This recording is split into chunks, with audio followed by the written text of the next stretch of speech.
I'm Dark Sucker.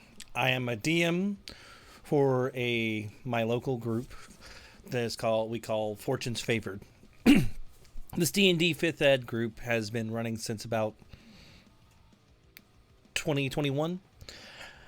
It was brought up when we all know COVID happened, and sometimes times change. Some point I tried to stream the games, but I found myself lacking the attention to the stream and to my players. I stopped streaming my game because I wanted to give the attention to my players more because they're my friends and they also deserve it.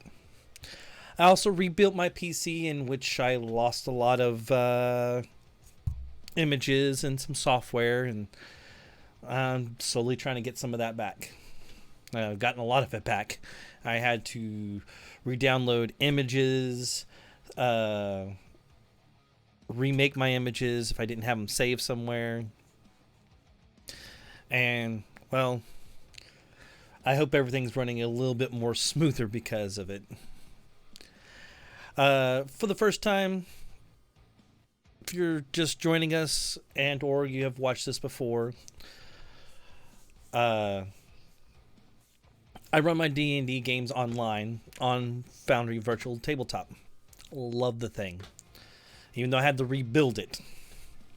We're using Forgotten Realms. I have combined most of the modules into one huge world setting. And I know that there's some settings or some books are different points in time, but I kind of string them together to adjust the timeline overall. But overall, it is the group's choice and what they want to do and where they kind of want to go. As long as I kind of keep to the Sword Coast, I got some things I can't do everything, but I can do a lot.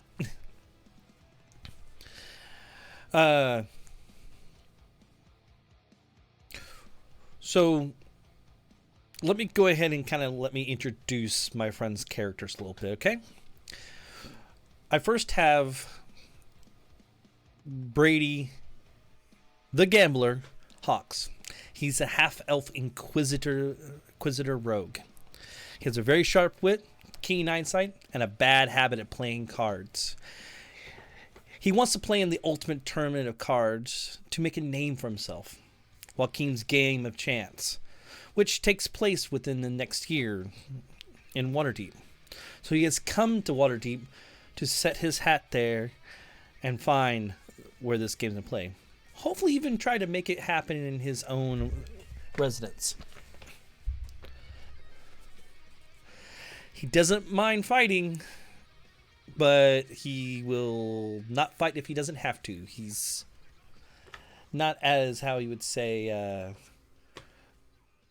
he can fight, but he's very not very much Heinz. Then we go on to our next character, Einan Darkroon. He is a Goliath Smith and a battle master fighter. He's looking to set up shop in the deep to create weapons, armor, and he wants a place to do so. He was taught by an old master smith in the mountains in a human small town because he's a Goliath, but he was taught by his tribe in how to fight. He has no issues in running into a fight and loves to keep the enemies focused on him. He also has a funny way of opening doors with one-liners like pizza delivery and is this your Amazon order? Don't ask. It just happens sometimes. Samber, going on to our next character, Samber, this is a hard one to kind of pronounce. Langoyan El Dorith. He's a half-elf armor artificer. He's lived in Waterdeep all his life, learning how to build inventions, which he was taught by gnome artificers and smiths. His father is a noble from the Moonshae, but he's also considered a noble in Waterdeep because he's an ambassador of the Moonshae, and kind of sort of made his wealth here in the Deep. We haven't discussed the mother a little bit much, but he has no inkling what the elf lands are so much. His mother coddles him, from what he told me. He's made his life making these inventions for himself, but has met someone and found a new purpose into creating his new inventions to protect the one he adores. And then we move on to the lady of our little troop here, Sorsha Massillon of Waterdeep.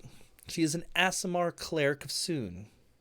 She is the third child of the same noble house. Her bloodline was all human, but she wasn't. She was Aasimar, and her beauty was quite well known. Her magics came to her early, and to honor the gods, the nobles decided to, instead of how can you say, what's the term I'm looking for? Oh yeah, marry her off. They decided to get her trained as an acolyte. There, where she learned to be a cleric of Soon and go about her duties there, the head cleric saw that she had no real outly world experience, only what she's known through her noble family and what she was taught by the acolytes. So the head cleric basically kicked her out in her bum and said, go learn the world, good or bad. And that's where we kind of are that's the main party.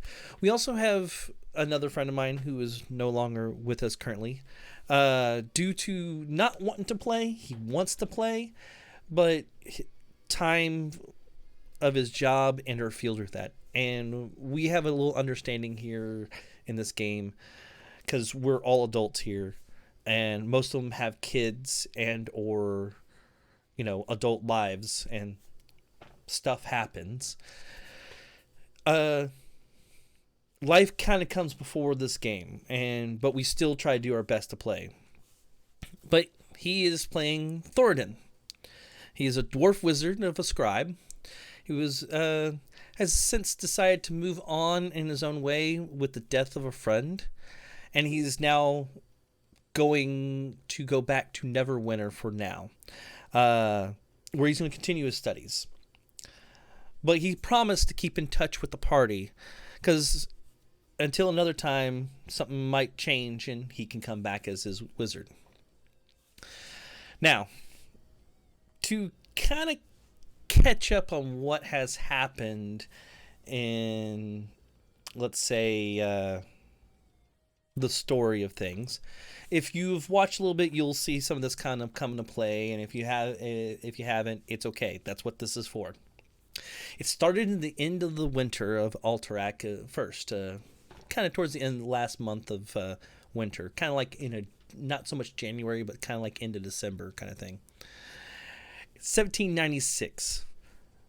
The players met through met through small towns, and some lived in Waterdeep, as I've mentioned before. And it all started really known as one of the biggest populated taverns in Waterdeep, the Yawning Portal. After getting to a skirmish of somewhat with the locals inside, and meeting a once popular wrestler named Parva, which was one of my friend's character who came and played a few games with us. He was only coming in for a little while, but decided to he couldn't make the time in either. But he was good to good for starting point, which he kind of gathered all the party up in a way. He was popular enough that when Samber finally worked up to courage, asked Lady Sorsha out, saw them then. So they all kind of sat down at a nice dinner like that and got into a fight. Well, after the fight and everybody returning to their seats as they were, Volo came to see them. Yes, that Volo. and asked them to do him a favor. He was willing to pay them to help them find a friend that went missing the last night. The party at the time, seeking, like, sure, we seem experienced enough, talked into it and decided to check it out. Well, they found out that they could handle themselves, led them into the sewers, not too much discussed by Lady Sorsha. To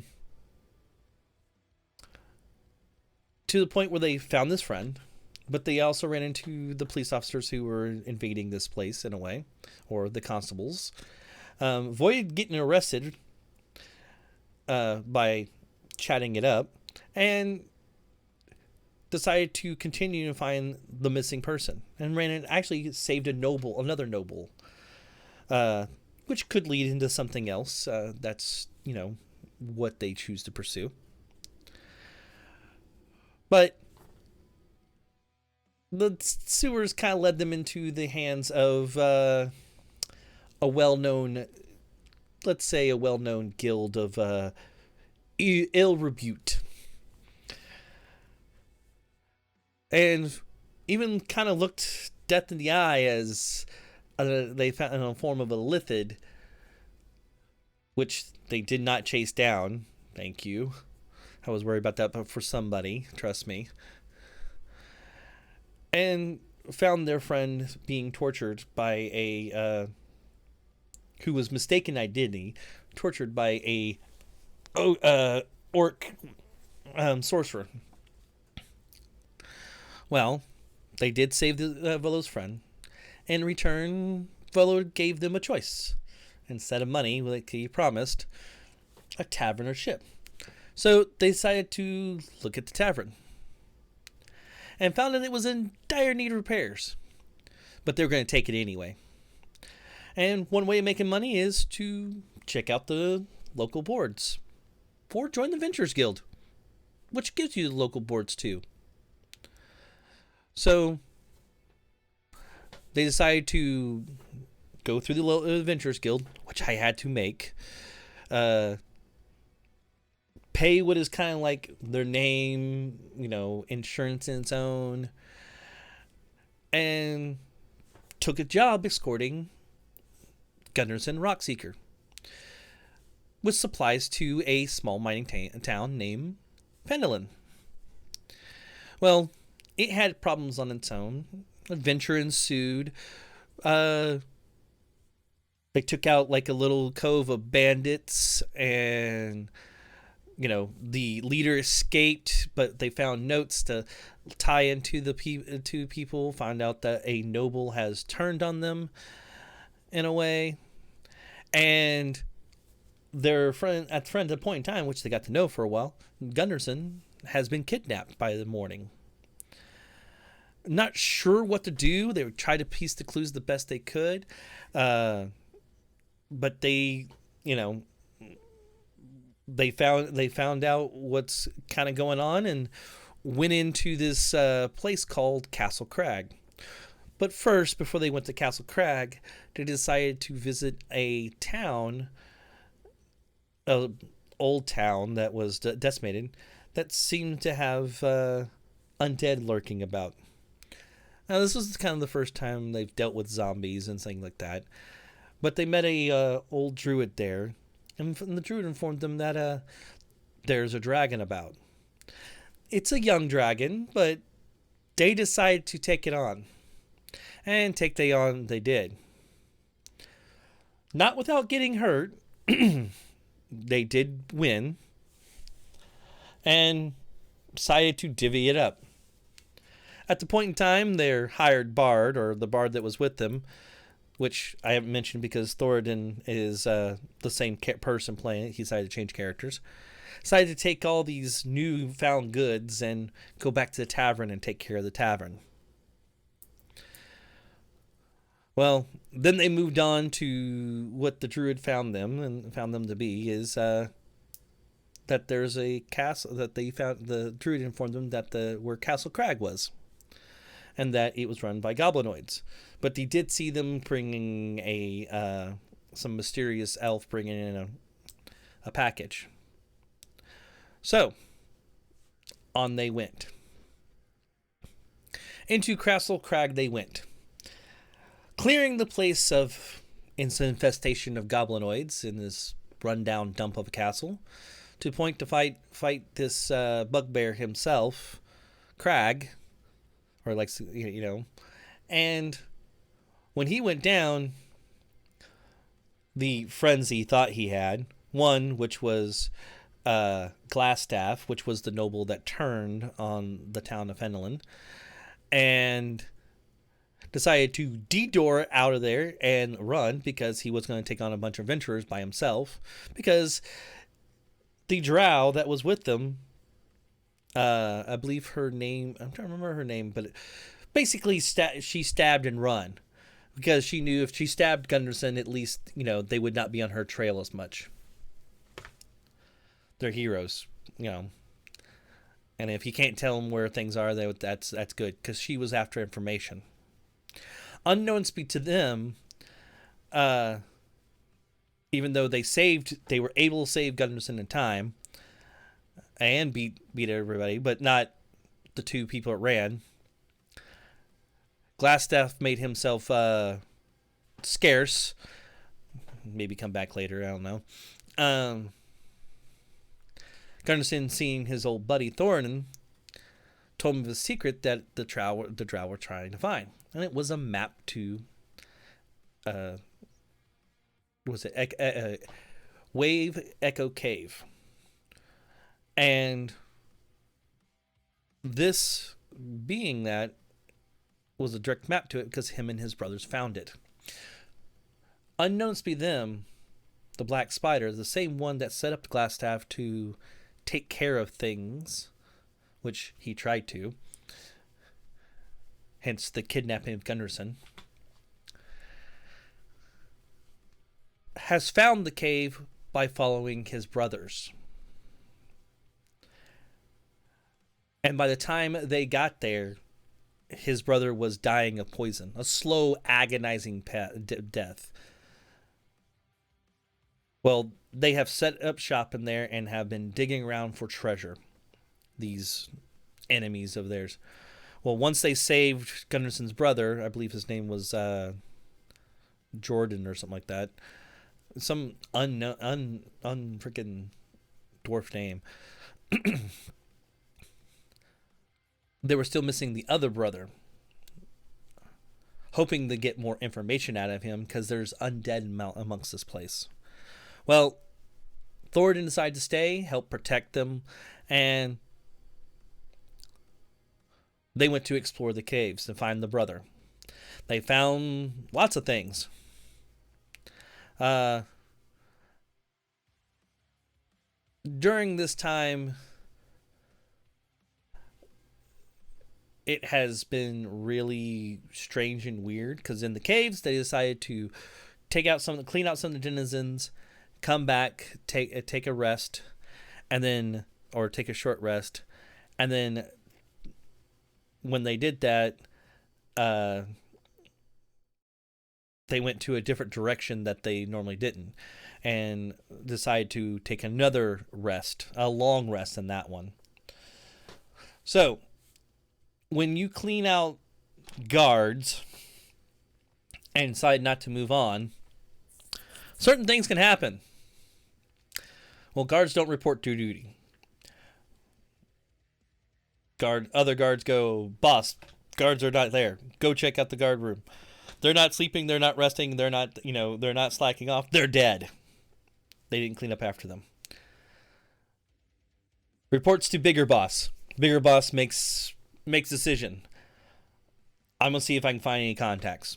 Come to find out, Drow escaped the contact and told him, go find me minions. Promise them things we can't keep. Kind of stuff. Excuse me. And so he did. I rolled all this. It happened. And moved it on. Well, basically, a orc warlord, about 6 other orcs, and an ogre come trampling through the front gate, or through the front cave. The party is on the other side of this entirety of this cave and does not hear a thing because of the echo booming from the waves. Thoradin, who is there, doesn't try to take him on, decides to cast invisibility on him and his friend, or his brother, his friends, keeping them invisible as they pass. Making sure Gunnarsson and his brother is fine, he decides to follow them slowly, but stay way behind them. Finds they go out into this one area. They are now, and he sees that all these goblinoids and orcs are setting up camp, are setting up positions, and on high alert, but taking turns. So the group then moves over to where this cave is and was spotted. Red alert goes out. Big, huge battle ensued. And, one of our characters Einan almost goes down. Actually, he does go down to 0 hit points and goes down. Gets, Samber jumps down there to help save him. Sorsha is getting pelted by things and like that. And Thoradin just comes out of nowhere, because he casts invisible again. He basically casts invisible again. So he's low on spells, but casts is one of his only 3rd level spells he has left as a thunderbolt, lightning bolt to get rid of most of what he can. He gets rid of some of them, but doesn't get rid of all of them. Jumps down and tries to hide, or tries to at least get out of the way and get close to the party to, keep into where he can help out.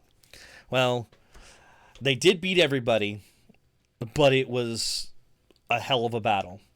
The drow starts escaping. Einan's back up, but he's chasing him, and Samber runs after him to stop him like that. It says, actually, I have it actually written here, but it's like, he tells Sorsha, Einan's down. She moves quickly in range for a quick healing spell.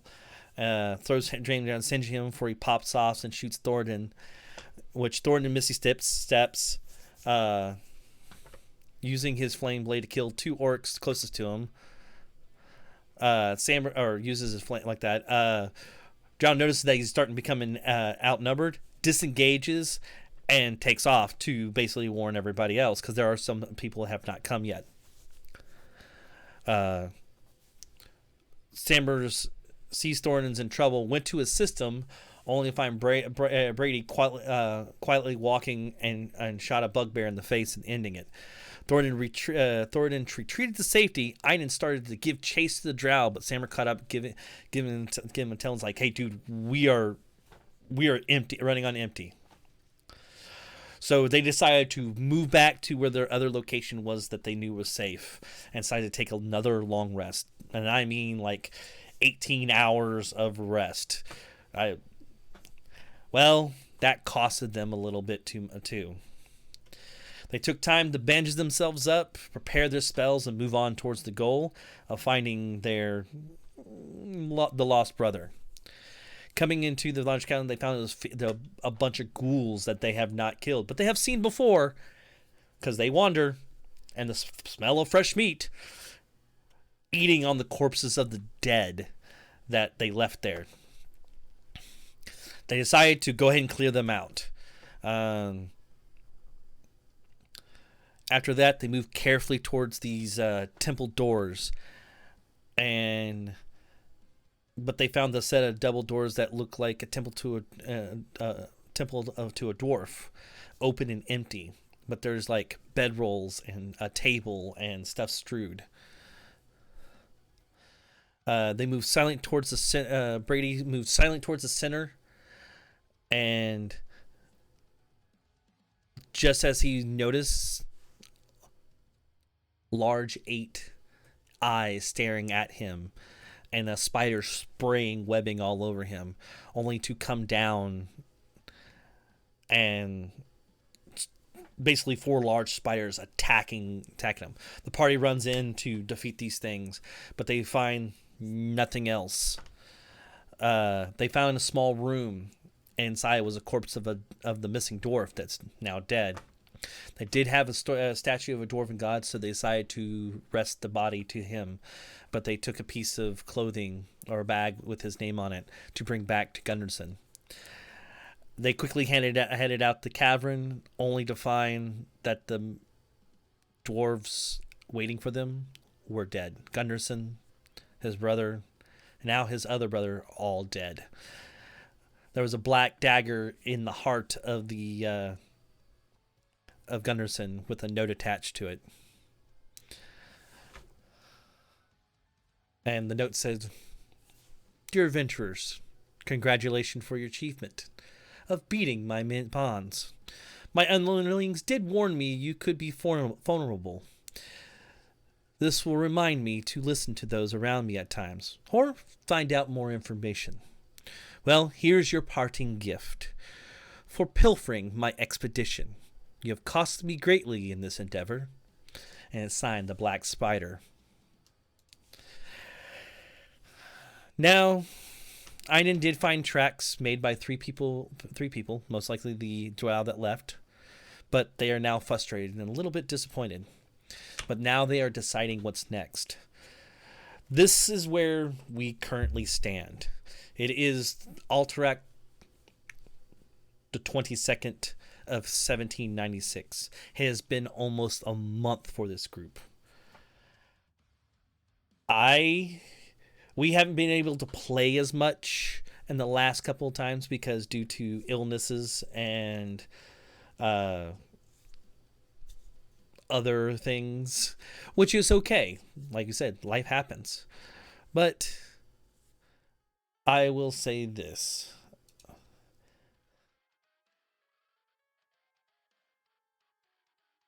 It has been a long journey and it has been fun.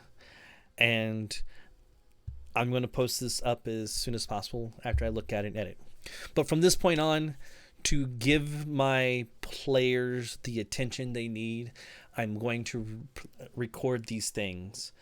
I'm probably not going to edit them and let things go. Unless it's like we're AFK or something. I might take those out and then just post them on the stream so everybody can watch them. Like maybe the next night or whatever how long it takes me to edit. But I will definitely put it out there. I'll probably shoot for like a Tuesday, something like that. So it gives me time to edit if there's any editing and put it down and play. Thank you if you're watching this. If it never sees the light of day of anybody else, that's fine. It happens. I understand that this world in the tabletop RPG is a vast majority of people streaming this stuff. And I'm mostly doing this to remember the good games with my friends, and somebody else wants to watch it and enjoy it, they're welcome to it. So thank you if you're watching. I don't ask anything. Follow, enjoy, take care. We'll see you when the next time we play. We plan on playing this Sunday, but things happen too. And stay metal. Have fun.